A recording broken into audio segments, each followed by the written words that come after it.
Welcome to Caretech's troubleshooting video for the Liko Sabina 2 stand aid.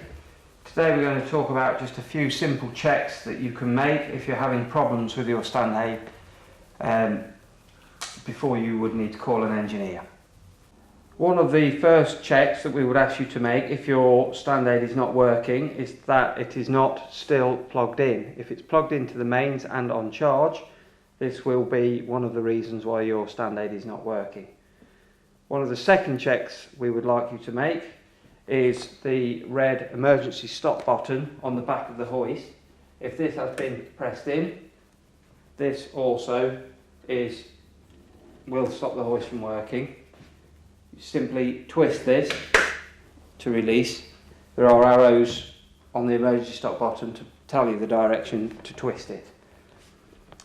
If the hoist at that point still is not working, we would then ask you just to make sure that all the leads underneath are firmly pressed into the control box, and then finally to check the battery.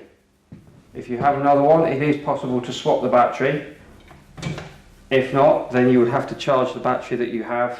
This comes off with a simple spring-loaded catch.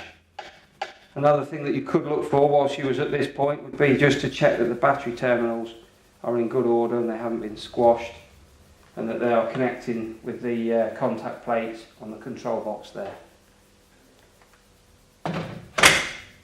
If the hoist fails whilst you're using it and you need to lower it in a case of emergency, you have an electrical emergency lower and a mechanical emergency lower.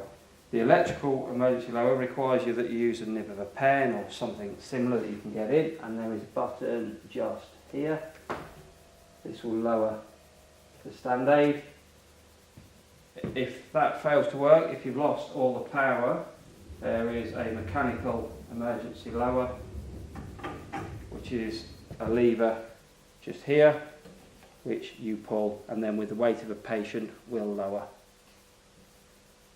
And that takes care of the Caretech Liko Sabina 2 stand aid troubleshooting video. Thank you for listening.